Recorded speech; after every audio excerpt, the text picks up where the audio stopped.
കഥ ആ പെൺകുട്ടി. രചന സന്ധ്യ ഇ. സാഹിത്യോത്സവവും പുസ്തക പ്രദർശനവും ഉണ്ടായിരുന്നു. വൈകുന്നേരങ്ങളിൽ കവിയരങ്ങും രാത്രി കലാപരിപാടികളും. 5 ദിവസത്തെ ആഘോഷം. പ്രോഗ്രാം കൺവീനറുടെ ഫോൺ വന്നപ്പോൾ ഭക്ഷണം കഴിക്കുകയായിരുന്നു. സാധാരണ ആ സമയത്ത് കോൾ എടുക്കാറില്ല. അത്യാവശ്യമൊന്നും ഉണ്ടാവില്ല എന്നറിയാം. നാട്ടിലുള്ള ചില സമ്മേളനങ്ങൾക്ക് വരാനുള്ള ക്ഷണമോ ചിലപ്പോൾ പുസ്തക പ്രകാശനമോ ഒക്കെയാവും കാര്യം. അല്ലാതെ വരാറുള്ള ഒരേ ഒരു വിളി മരുമകൻ്റെയാണ്. 6 മാസം മുമ്പ് അവൻ പോയി. പ്രാതൽ കഴിഞ്ഞ് കൈ കഴുകുമ്പോളായിരുന്നു രണ്ടാമത്തെ വിളി. കൈ തുടച്ച് സാവധാനം ഫോൺ എടുക്കുമ്പോൾ ഭവ്യമായ ശബ്ദം. സാർ, ഭദ്രപാലനാണ്. ഫെസ്റ്റിവൽ നടക്കുന്നതറിയാമല്ലോ. സാർ വരണമെന്നും ദീർഘമായി സംസാരിക്കണമെന്നുമാണ് മോഹം. മലയാളത്തിൻ്റെ പ്രശസ്ത കഥാകാരനെ കേൾക്കാൻ കാത്തിരിക്കുന്നവരുണ്ട്. കഴിഞ്ഞ വർഷം സാറിന് വരാനായില്ലല്ലോ. ഈ വർഷം ഞങ്ങളെ നിരാശപ്പെടുത്തരുത്. മറുപടി പറയാൻ അല്പസമയമെടുത്തു. ഇപ്പോൾ അങ്ങനെയാണ്. പെട്ടെന്ന് വാക്കുകൾ വരില്ല. തന്നെ കേൾക്കാൻ ആഗ്രഹിക്കുന്നവർ ഇക്കാലത്തുമുണ്ടെന്നത് സന്തോഷവും ആശ്വാസവും തന്നെ. പക്ഷേ അയാൾ പറഞ്ഞത് സത്യമാകാനിടയുണ്ടോ? കഴിഞ്ഞ വർഷം അവർ തന്നെ വിളിച്ചിരുന്നു. 2-3 വർഷമായി താൻ മുഖ്യധാരാ മാധ്യമങ്ങളിലും ഓണവിശേഷാൽ പതിപ്പുകളിലും എഴുതുന്നേയില്ലല്ലോ. എന്നിട്ടും തന്നെ മറന്നില്ല എന്ന് അത്ഭുതം തന്നെയാണ്. നാടൊട്ടുക്കും ചെറുതും വലുതുമായ സാഹിത്യോത്സവങ്ങളാണ്. ഒന്നിനും പങ്കെടുക്കാൻ താൽപ്പര്യം തോന്നാറില്ല. കഷ്ടപ്പെട്ട് യാത്ര ചെയ്ത് സമ്മേളന സ്ഥലത്ത് പോകലും സംഘാടകരുടെ കൃത്രിമോപചാരങ്ങൾ സ്വീകരിക്കലും മോഡറേറ്റർ കനിഞ്ഞു തരുന്ന അല്പസമയം സംഘാടകർ നിർദ്ദേശിച്ച വിഷയത്തെക്കുറിച്ച് സംസാരിക്കുകയും ചെയ്തിട്ട് എന്ത് കാര്യം? മിക്കപ്പോഴും ശുഷ്കമായിരിക്കും മുന്നിലെ സദസ്സ്. സമാന്തരമായി ചില തീപ്പൊരി സെഷനുകൾ ഉണ്ടെങ്കിൽ പ്രത്യേകിച്ചും. ആളുകൾക്ക് ആളിക്കത്തുന്നതിനോടും അലറി വിളിക്കുന്നതിനോടും സെൻസേഷൻ ഉണ്ടാക്കുന്നതിനോടുമൊക്കെയാണ് താൽപ്പര്യം. പരിചയമുള്ള 1-2 പേർ വന്നെങ്കിലായി. മിക്കവാറും മധ്യവയസ്കരാവും കാണികൾ. ചിലർ കോട്ടുവായിടുകയോ ഫോണിൽ നോക്കിയിരിക്കുകയോ ചെയ്യുന്നത് കാണാം. ചോദ്യങ്ങൾ ഉണ്ടാകാറില്ല. പരിപാടി കഴിഞ്ഞ് ഭക്ഷണം കഴിച്ച് തിരിച്ചു കാറിൽ കയറുമ്പോൾ വേണ്ടിയിരുന്നില്ല എന്ന തോന്നൽ ബാക്കിയാവും. അങ്ങനെയായിരുന്നോ മുമ്പ്? സമ്മേളനങ്ങൾക്ക് ധാരാളമായി പോയിരുന്നില്ലെങ്കിലും താൻ വരുന്നു എന്നറിഞ്ഞ് കാണാൻ, കേൾക്കാൻ ആശിച്ചു നിന്നിരുന്ന ഒരുപാട് പേരുണ്ടായിരുന്നു. പ്രത്യേകിച്ച് ചെറുപ്പക്കാർ. അന്ന് താനും ചെറുപ്പമായിരുന്നു. കാണാൻ വന്ന പലരും നന്നായി വായിക്കുന്നവരായിരുന്നു. മലയാള സാഹിത്യം മാത്രമല്ല, ലോകസാഹിത്യവും. കഥയുടെ ആഴങ്ങളിലേക്ക് ഇറങ്ങിച്ചെന്ന് അവയെ വിലയിരുത്താനും താരതമ്യം ചെയ്ത് പറയാനും അവർ പ്രാപ്തരായിരുന്നു. പലപ്പോഴും സമ്മേളനാനന്തരമാണ് ക്രിയാത്മകവും സർഗാത്മകവുമായ ചർച്ചകൾ നടക്കാറ്. ചിലപ്പോൾ നിന്ന നിൽപ്പിൽ തന്നെ. മുന്തിയ ഹോട്ടലുകളിലേക്കും മദ്യപാന സദസ്സുകളിലേക്കുമുള്ള ക്ഷണങ്ങൾ ധാരാളമുണ്ടായിരുന്നുവെങ്കിലും അതിനൊന്നും പോകാറില്ലായിരുന്നു. കഴിയും വേഗം വീട്ടിലെത്തുക എന്നതായിരുന്നു രീതി. ചില സന്ദർഭങ്ങളിലെങ്കിലും ആസ്വാദകർ തൻ്റെ കഥകൾ അവരുടെ ജീവിതത്തിലും കാഴ്ചപ്പാടിലും ഉണ്ടാക്കിയ മാറ്റത്തെക്കുറിച്ചും പറയാറുണ്ട്. മടക്കയാത്രയിൽ മുഴുവൻ അങ്ങനെയുള്ള വാക്കുകൾ ചെവിയിൽ മുഴങ്ങും. കാറിൽ ചെറിയ ശബ്ദത്തിൽ വയ്ക്കാറുള്ള സംഗീതത്തിൻ്റെ അകമ്പടിയോടെ. സാഹിത്യത്തിൻ്റെ ഉദ്ദേശ്യലക്ഷ്യങ്ങളെക്കുറിച്ചൊന്നും സംസാരിക്കാൻ പൊതുവേ താൽപ്പര്യമില്ലായിരുന്നുവെങ്കിലും വാക്കുകളുടെ ശക്തി അപാരമാണ് എന്ന തിരിച്ചറിവുണ്ടായിരുന്നു. അതുകൊണ്ട് തന്നെ വാക്കുകൾ ഏറ്റവും കരുതലോടെയും സൂക്ഷിച്ചും ഉപയോഗിക്കണമെന്നും. പക്ഷേ എഴുതുമ്പോൾ ബോധപൂർവമുള്ള അത്തരമൊരു ഇടപെടലും ആകുമായിരുന്നില്ല. ഒറ്റയിരുപ്പിൽ ഒരു ധ്യാനത്തിലെന്ന പോലെ പിറന്നു വീഴാറുള്ളവയായിരുന്നു കഥകൾ. 2-ാമത്തെയും 3-ാമത്തെയും വായനയിൽ പോലും വലിയ തിരുത്തുകൾ വേണ്ടിവരാറില്ല. അഭിപ്രായത്തിനോ നിർദ്ദേശങ്ങൾക്കോ ആയി മറ്റൊരാളെ കാണിക്കാറുമില്ല. തന്നെ സംബന്ധിച്ചിടത്തോളം പ്രണയം പോലെ ഏറ്റവും സ്വകാര്യമായ ഒന്നാണ് എഴുത്തും. മറ്റൊരാളുടെ ഇടപെടൽ അതിനെ നശിപ്പിക്കുകയുള്ളൂ. തൻ്റെ ഉള്ളിലെ വായനക്കാരനെ ആയിരുന്നു എന്നും വിശ്വാസം. അയാളാകട്ടെ നിതാന്ത ജാഗ്രതയോടെ ഇരിക്കുന്നവനും. പാതി വഴിയിൽ ഉപേക്ഷിക്കേണ്ടി വന്ന കഥകൾ തുലവും വിരളമായിരുന്നുവെങ്കിലും അതിന് കാരണക്കാരൻ ആ വായനക്കാരൻ തന്നെയാണ്. അയാൾ ഉൾക്കനം വന്നവനായതുകൊണ്ട് പറയുന്നത് മുഖവിലേക്ക് എടുക്കാതെ വയ്യ. എന്തായിരുന്നു താൻ കഥകളിലൂടെ പറയാൻ ആഗ്രഹിച്ചിരുന്നത്? പലപ്പോഴും അത് താൻ കാണാൻ ആഗ്രഹിച്ചിരുന്ന ലോകത്തെക്കുറിച്ചായിരുന്നു. സമാധാനവും സന്തോഷവും കുഞ്ഞാടുകളായി മേഞ്ഞു നടക്കുന്ന, മനുഷ്യരെ ശത്രുക്കളായി കാണാത്തതിനാൽ യുദ്ധമുണ്ടാകാത്ത, പ്രകൃതി നശിപ്പിക്കപ്പെടാത്തതും സ്ത്രീ അപമാനിക്കപ്പെടാത്തതുമായ ലോകം. ഒരുപക്ഷേ ഭാവനയിൽ മാത്രമുണ്ടാകുന്ന ഒന്ന്. അത്തരം ലോകങ്ങൾ പുലർന്നു വരണമെന്നാഗ്രഹിച്ചവർ കഥകൾ ഇഷ്ടപ്പെട്ടു. സമത്വവും അധികാരമില്ലായ്മയും ആ കഥകളിൽ വായിച്ച് ആളുകൾ ഒരു പ്രത്യേക രാഷ്ട്രീയ പാർട്ടിയുടെ കഥകൾ എന്ന് വ്യാഖ്യാനിച്ചുകൊണ്ടിരുന്നു. താനൊന്നും പറഞ്ഞില്ല. ഓരോരുത്തരും അവയിൽ എന്താണോ കാണുന്നത് അതങ്ങനെയാകട്ടെ എന്ന് കരുതിയതല്ലാതെ. ചിലപ്പോഴൊക്കെ തന്നെപ്പോലെ ഒറ്റപ്പെട്ടവരുടെ കഥകൾ എഴുതി. പുറത്തേക്ക് കേൾക്കാനാകാത്ത അവരുടെ സങ്കടങ്ങളെക്കുറിച്ചെഴുതി. രക്ഷകനെപ്പോലെയോ കൂട്ടുകാരനെപ്പോലെയോ ചിലർ ആ കഥകളിൽ വന്നു ചേരുകയും ഏകാകികളുമായി സൗഹൃദം സ്ഥാപിക്കുകയും ചെയ്തു. മറ്റു ചിലപ്പോൾ സ്നേഹം കിട്ടാത്ത കുട്ടികളെക്കുറിച്ചും അവഗണിക്കപ്പെടുന്ന മൃഗങ്ങളെക്കുറിച്ചും എഴുതി. നദികളെയും മരങ്ങളെയും കുറിച്ചും എഴുതി. പക്ഷേ അവയിലൊന്നിലും സന്ദർഭത്തിനുതകാത്ത ഒന്നും, വയലൻസോ സെക്സോ കുത്തിനിറച്ചില്ല. അതിൻ്റെ ആവശ്യം തോന്നിയില്ല. പക്ഷേ ഇവയൊന്നുമില്ലാത്ത കഥകൾ യഥാർത്ഥത്തെ മറച്ചുപിടിക്കുകയും മനഃപൂർവ്വം കാണാതിരിക്കുകയോ ചെയ്യുകയാണെന്ന ആരോപണം കാര്യമായി ഉണ്ടായിരുന്നു. നേർത്ത ശബ്ദങ്ങൾ മാത്രം കേൾപ്പിക്കുന്ന കഥകൾ കാലഹരണപ്പെട്ടുവെന്നും പച്ചയായ മനുഷ്യരുടെ ലോകം തൻ്റെ കഥകൾക്ക് പുറത്താണെന്നും കഥാകാരൻ അത്തരം മനുഷ്യരോട് നീതി പുലർത്തുന്നില്ല എന്നും ചില വായനക്കാർ തുറന്നെഴുതാനും പറയാനും തുടങ്ങി. അതിനോടൊന്നും പ്രതികരിക്കാതെ തൻ്റെ ഉള്ളിൽ മുളപൊട്ടുകയും താൻ പറഞ്ഞാലേ ആ കഥ കഥയാകൂ എന്ന് ഉത്തമ ബോധ്യമുണ്ടാകുകയും ചെയ്തവയെല്ലാം എഴുതി. അവ എണ്ണത്തിൽ തുലവും കുറവായിരുന്നെങ്കിലും കാലഹരണപ്പെട്ട കഥകൾ എന്ന പ്രതികരണങ്ങളുടെ എണ്ണം കൂടിയതുകൊണ്ടാവും കഴിഞ്ഞ കുറച്ചു വർഷങ്ങളായി ആനുകാലികങ്ങളിൽ പലതും കഥ ആവശ്യപ്പെടാത്തതും.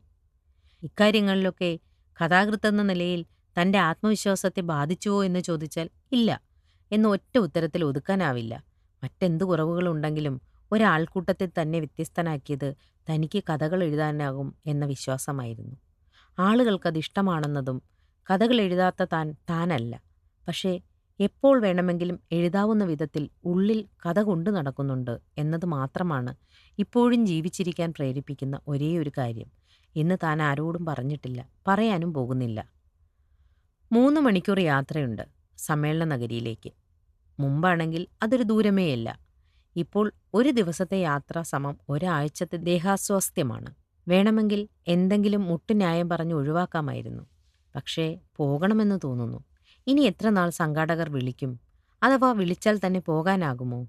അതുമാത്രമല്ല, വർഷങ്ങളായി നല്ല രീതിയിൽ നടന്നുവരുന്ന സാഹിത്യോത്സവമാണ്. ഇത്തവണ വിദേശ പ്രതിനിധികൾ ഏറെയുണ്ട്. പത്രങ്ങളിൽ നല്ല കവറേജുമുണ്ടാകും. മാറുന്ന കഥയും കാലവും എന്നതാണ് വിഷയം. കൂടെ ഏറ്റവും പുതിയ എഴുത്തുകാരിൽ ഒരാൾ. അനേകം വായനക്കാരുണ്ടയാൾക്ക്. നേരത്തെ തന്നെ അക്കാദമി അവാർഡ് ജേതാവായി. 2 പേരും ഈ കാലത്തിൻ്റെ പ്രതിനിധികൾ. ഏറെ പറയാനുണ്ടാവും, കേൾക്കാനും. ഒരുപാട് ആളുകൾ ഈ സെഷൻ ഉണ്ടാകാനാണ് സാധ്യത. പ്രത്യേകിച്ച് യുവകഥാകൃത്തുള്ളതിനാൽ ഇങ്ങനൊരവസരം ഇനി കിട്ടിയെന്നു വരില്ല. തനിക്ക് പറയാനുള്ളതും ഇതുവരെ പറഞ്ഞിട്ടില്ലാത്തതുമായ ചിലതുണ്ട്. കേൾവിക്കാർ തീർച്ചയായും അത്ഭുതപ്പെടും. അടുത്ത ദിവസത്തെ പത്രങ്ങളിൽ പ്രധാന വാർത്തയായി കൊടുക്കും. മൊബൈൽ ഫോൺ ഉണ്ടെങ്കിലും ഉപയോഗിക്കാറില്ല. ഡ്രൈവർ സമദാണത് കൈകാര്യം ചെയ്യാറ്. ഭദ്രപാലിൻ്റെ നമ്പർ അതിൽ ചേർത്തിട്ടുണ്ട്. സ്ഥലത്തെത്താറായപ്പോൾ ഭദ്രനെ വിളിച്ചു. എടുക്കുന്നില്ല.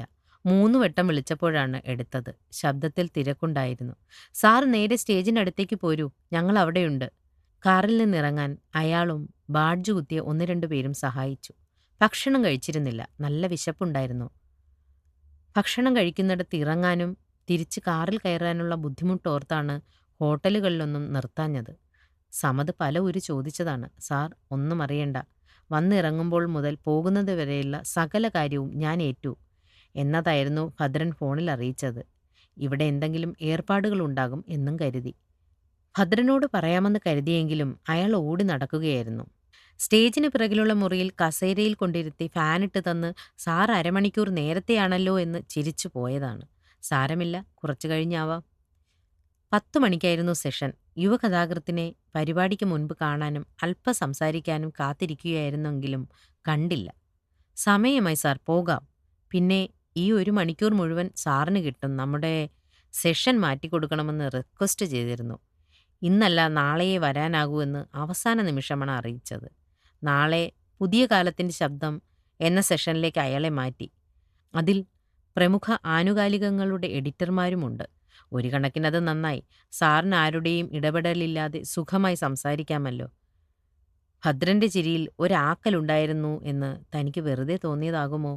യുവകഥാകൃത്ത് അടുത്ത ദിവസത്തിലേക്ക് മാറിയതിനും ഒരു കാരണമുണ്ടാവാം എന്ന തോന്നലാവാം. ഹാളിന് പുറത്ത് നിറയെ ആളുകൾ. സന്തോഷം തോന്നി. ഇത്രയും പേരോട് താൻ ഇതിനു മുമ്പൊന്നും സംസാരിച്ചിട്ടില്ലാത്ത വിധം ഹൃദയം കൊണ്ട് സമ്മതിക്കും. ഇതുവരെ വെളിപ്പെടുത്താത്ത ചില രഹസ്യങ്ങളും പങ്കുവയ്ക്കും. ഭദ്രന്റെ കൈപിടിച്ച് സ്റ്റേജിലെത്തി. പുറത്തുനിന്ന് ചിലരൊക്കെ അകത്തേക്ക് കടന്നിരുന്നു. ഭദ്രൻ പരിപാടിയുടെ വിവരണവും യുവകഥാകൃത്ത് വരുന്നില്ലെന്ന ക്ഷമാപണവും നടത്തി. അത് കേട്ടതും പുറത്തു നിന്നിരുന്നവരും ഹാളിനുള്ളിൽ ഉണ്ടായിരുന്ന കുറച്ചുപേരിൽ ഭൂരിഭാഗവും ധൃതിയിൽ പുറത്തിറങ്ങി. വന്നത് ഒരബദ്ധമായി എന്നതുപോലെ. സമാന്തരമായി പരിപാടികളുള്ള മറ്റു വേദികളിലേക്കോ അല്ലെങ്കിൽ അലസമായി എവിടെയെങ്കിലും ഇരിക്കാനോ തൻ്റെ ഒറ്റയ്ക്കുള്ള സംഭാഷണം കേൾക്കുന്നതിലും നല്ലതാണ് എന്ന് തോന്നിപ്പിക്കും വിധം. ലോകം ചെറുപ്പക്കാരുടേതാണെന്ന് പലരും പറയാറുണ്ടെങ്കിലും ഏവർക്കും അവരുടെ സ്ഥാനമുണ്ട് എന്ന് വാദിച്ച് ജയിക്കാറുള്ളത് വെറുതെയായിരുന്നു എന്ന് ബോധ്യപ്പെട്ടു. സ്റ്റേജിൽ നിന്ന് നോക്കുമ്പോൾ കാണുന്നവരെ എണ്ണാൻ വളരെ എളുപ്പമായിരുന്നു. 9 പേരും മൈക്ക് ഓപ്പറേറ്ററും. സാരമില്ല, ഇങ്ങനെയൊരു അവസരം എനിക്ക് കിട്ടിയെന്ന് വരില്ല. പറയാനുള്ളത് മുഴുവൻ പറയൂ. കൂട്ടത്തിൽ ഒരാളെങ്കിലും ഉണ്ടാകും നല്ല ശ്രോതാവായി. അതൊരു ആത്മസംഭാഷണമായിരുന്നു. ധാരാളം സമയമുണ്ട്. വെറുതെ ഒന്ന് കണ്ണടച്ചിരുന്നു. 9 പേരിൽ ഉണ്ടെന്ന് വിശ്വസിക്കുന്ന ആ പ്രിയ ശ്രോതാവിനെ മനസ്സിൽ ധ്യാനിച്ച് അങ്ങനെയുള്ള അനേകം പേർ തിങ്ങി നിറഞ്ഞിരിക്കുന്ന മറ്റൊരു വേദിയിലാണ് താനെന്ന് സ്വയം വിശ്വസിപ്പിച്ച് വളരെ സാവധാനം പറഞ്ഞു തുടങ്ങി. പരിഭവമോ പരാതിയോ ഇല്ലാതെ എഴുതിയ ചില കഥകളെക്കുറിച്ച്, അവയുടെ പശ്ചാത്തലത്തെക്കുറിച്ച്, സൃഷ്ടിയിൽ അനുഭവിച്ച നോവുകളെക്കുറിച്ച് ആരും കാര്യമായി ശ്രദ്ധിക്കുന്നുണ്ടായിരുന്നില്ല. ചിലർ ഫോണിൽ തോണ്ടിക്കൊണ്ടിരിക്കുന്നു. മറ്റു ചിലർ പരസ്പരം സംസാരിച്ചു. അതൊന്നും കണ്ണിൽപ്പെടാതിരിക്കാൻ നർത്തകർ ചെയ്യുന്നത് പോലെ ഹാളിൻ്റെ അങ്ങേയറ്റത്തുള്ള ഒരു ബിന്ദുവിലേക്ക് കണ്ണുവായിച്ച് സംസാരം തുടർന്നു. അപ്പോഴതാ പൊട്ടുപോലെ ഒരു രൂപം. അതൊരു പെൺകുട്ടിയാണ്. വളരെ ചെറിയൊരു പെൺകുട്ടി. എവിടുന്നോ ധൃതി പിടിച്ച് ഓടി വരുമ്പോലുണ്ട്. ചെമ്പിച്ച അഴിച്ചിട്ട തലമുടി കാറ്റിൽ പറക്കുന്നുണ്ട്. തോളിലിട്ട അവളേക്കാൾ വലിയ ബാഗ് അവളെ ഒരു വശത്തേക്ക് വലിക്കുന്നുണ്ട്. അവൾ ആദ്യമെന്ന് ശങ്കിച്ചുവെങ്കിലും പിന്നീട് കാണികൾ കുറവെന്ന് കണ്ട് ധൈര്യത്തോടെ മുന്നിലെ സീറ്റുകളിലൊന്നിൽ വന്നിരുന്നു. ബാഗ് താഴെ വെച്ച് തന്നെ ഉറ്റുനോക്കി. ഇടയിലൊരു ചെറിയ നോട്ട് പുസ്തകവും പേനയും ബാഗിൽ നിന്നും പുറത്തെടുത്തു. താൻ പറയുന്നത് എന്തൊക്കെയോ കുറിച്ചെടുത്തു. കഥാനുഭവങ്ങൾ പറയുന്നത് വിടർന്ന കണ്ണുകളോടെ കേട്ടിരുന്നു. അവളെ ശ്രദ്ധിക്കാതിരിക്കാൻ കഴിയുമായിരുന്നില്ല. ആ മുഖത്തെ കൗതുകവും കണ്ണിലെ തിളക്കവും തൻ്റെ ഉള്ളിൽ നിന്ന് വാക്കുകളെ കാന്തം പോലെ പുറത്തേക്കെടുക്കുന്നത് അറിയുന്നുണ്ടായിരുന്നു. അതിനുശേഷം പറയാൻ തീരുമാനിച്ചതിനപ്പുറം മറ്റെന്തൊക്കെയോ ഉള്ളിൽ നിന്ന് കെട്ടഴിഞ്ഞു വീണുകൊണ്ടിരുന്നു.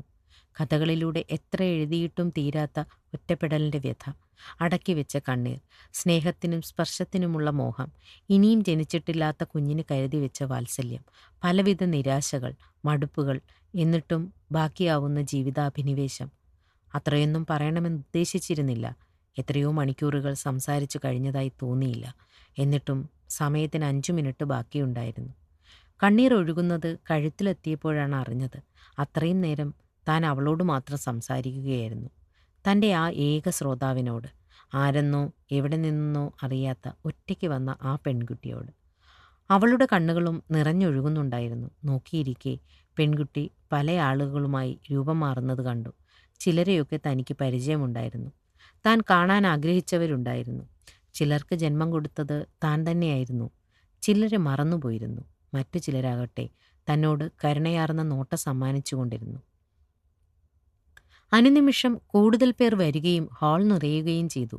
ഒടുവിൽ നീണ്ട കരഘോഷം മുഴങ്ങി. മതി എന്ന് താൻ പലതവണ ആംഗ്യം കാണിച്ചപ്പോഴാണ് അത് നിന്നത്. പതിയെ ആളുകളൊക്കെ സ്ഥലം വിട്ടു. ഹാളിൽ താനും അവളും മൈക്കുകാരനും മാത്രം. അവൾ ധൈര്യത്തോടെ സ്റ്റേജിലേക്ക് കയറി വന്നു. തൊഴുതു. ഞാൻ വളരെ ദൂരത്തു നിന്നും വരികയാണ്, അങ്ങയെ കേൾക്കാൻ വേണ്ടി. പറ്റുമെങ്കിൽ കാണാൻ വേണ്ടി മാത്രം. കഥകൾ മുഴുവനും വായിച്ചിട്ടുണ്ട്. കുറച്ചു കഴിഞ്ഞാൽ ആ കഥകളിൽ ഗവേഷണം ചെയ്യണമെന്നാണ് മോഹം. ഇപ്പോൾ ഞാൻ 12ാം ക്ലാസ്സിലാണ്. ഞാനും ഒറ്റയ്ക്കാണ്. അമ്മയും അച്ഛനും വേർപിരിഞ്ഞു. ഹോസ്റ്റലിലായിരുന്നു. എപ്പോഴും വല്ലാതെ സങ്കടം വരുമ്പോൾ ഞാൻ സാറിൻ്റെ കഥകൾ വായിക്കും. മന്ത്രശക്തിയാൽ എന്ന പോലെ അവ എൻ്റെ സങ്കടങ്ങൾ തുടച്ചു നീക്കും. സാറിനെ നേരിട്ട് കാണാൻ പറ്റുന്ന ഒരു അവസരം നോക്കി ഇരിക്കുകയായിരുന്നു. ഇന്ന് സ്കൂളുള്ള ദിവസമാണ്. ഒരു നുണ പറഞ്ഞ് വന്നതാണ്. അവൾ ചിരിച്ചു. ആ ചിരി മരണത്തെ അകറ്റുന്ന ഒരു ദിവ്യ ഔഷധം പോലെ തനിക്ക് അനുഭവപ്പെട്ടു. അതുവരെ തോന്നിയ മൗഢ്യവും വിഷാദവും വിട്ടകലുന്നതായും തോന്നി. താൻ ഇനിയും എഴുതും, ഇവൾക്കായി, ഇവളുടെ സങ്കടങ്ങൾ മാറ്റാനായി, ചിരി കാണാനായി. തിരക്ക് കാണിച്ച് ഭദ്രപാൽ ഓടി വന്നു. നേരത്തെ കൂടെ വന്നവരൊന്നും ഉണ്ടായില്ല. സ്റ്റേജിൽ നിന്ന് ഇറങ്ങാൻ സഹായിക്കവേ അയാൾ പറഞ്ഞു, ഊണ് അറേഞ്ച് ചെയ്തിട്ടുണ്ട്. പ്രധാന വേദിക്കടുത്ത്, നമുക്ക് അങ്ങോട്ട് പോകാം. വൗച്ചർ ഒപ്പിടുകയും ആവാം. വിശക്കുന്നുണ്ടായിരുന്നില്ല ഒട്ടും. ഊണ് കഴിക്കാനിരുന്നാൽ മറ്റുള്ളവരോട് എന്തെങ്കിലും സംസാരിക്കേണ്ടി വന്നാൽ ആ പെൺകുട്ടി പറഞ്ഞ വാക്കുകളിലൂടെ പകർന്നു കിട്ടിയ ഊർജം കൈമോശം വരുമോ എന്ന് ഭയന്നു. അത് നഷ്ടപ്പെടുത്താൻ വയ്യ. വേണ്ട, ഇപ്പോൾ വിശപ്പില്ല. മടങ്ങും വഴി ഒരിടത്തിറങ്ങാനുണ്ട്. അവർ ഭക്ഷണവുമായി കാത്തിരിക്കും. നിർബന്ധിച്ചില്ല. അയാൾക്ക് വേറെ ജോലിയുണ്ടായിരുന്നു. ടൗൺ പരിസരം വിട്ട് അല്പദൂരം കൂടി കഴിഞ്ഞു. റോഡിൽ നടന്നുപോയിരുന്ന പെൺകുട്ടികളിൽ അവളെ തിരിഞ്ഞു. അവളുടെ പേരെന്തായിരുന്നു? കഷ്ടം, ചോദിച്ചില്ല. സമതിനോട് പറഞ്ഞു ഭദ്രനെ വിളിച്ചു. ഒരുപക്ഷേ വീഡിയോയിലോ ഫോട്ടോയിലോ അവൾ പതിഞ്ഞു കാണണം. പതിവ് പോലെ മൂന്നാമത്തെ തവണയാണ് അയാൾ ഫോണെടുത്തത്. ശബ്ദത്തിൽ മുമ്പത്തേക്കാൾ തിരക്ക്. ഭദ്ര, ഞാൻ സ്റ്റേജിൽ നിന്ന് ഇറങ്ങും മുമ്പ് ഒരു പെൺകുട്ടി സംസാരിച്ചു കൊണ്ടിരുന്നില്ലേ, അവളെ അറിയാമോ? യൂണിഫോമിൽ വന്നൊരു കുട്ടിയായിരുന്നു. തോളിൽ വലിയ ബാഗൊക്കെ ഇട്ട്. ഭദ്രൻ 2-3 നിമിഷം ഒന്നും പറഞ്ഞില്ല. പിന്നെ, പെൺകുട്ടിയോ? ഏത് പെൺകുട്ടിയുടെ കാര്യമാണ് സാറ് പറയുന്നത്? അവിടെ അങ്ങനെ ആരും ഉണ്ടായിരുന്നില്ല. അവസാനത്തെ 10-15 മിനിറ്റ് മൈക്ക് ഓപ്പറേറ്റർ വിഷ്ണുവും സാർ മാത്രമേ ഉണ്ടായിരുന്നുള്ളൂ എന്നും സാർ അതുപോലും ശ്രദ്ധിക്കാതെ സംസാരിച്ചു കൊണ്ടിരിക്കുകയായിരിക്കുന്നു എന്നും ഇപ്പോൾ അവൻ പറഞ്ഞതേയുള്ളൂ എന്ന് ആശ്ചര്യപ്പെട്ടു. തനിക്ക് അലോസരം തോന്നി. കഥകൾ പറയാനറിയാത്തവർ പറയരുത്, പ്രത്യേകിച്ചും കേൾക്കുന്നവർ വിശ്വസിക്കാത്ത തരം കഥകൾ എന്നോ മറ്റോ പറഞ്ഞ് താൻ ഫോൺ വെച്ചു. കുറച്ചു ദിവസം കഴിഞ്ഞ് തിരക്കൊഴിയുമ്പോൾ വീഡിയോയോ സദസ്സിൻ്റെ ഫോട്ടോയോ തരാൻ പറയണം അവനോട്.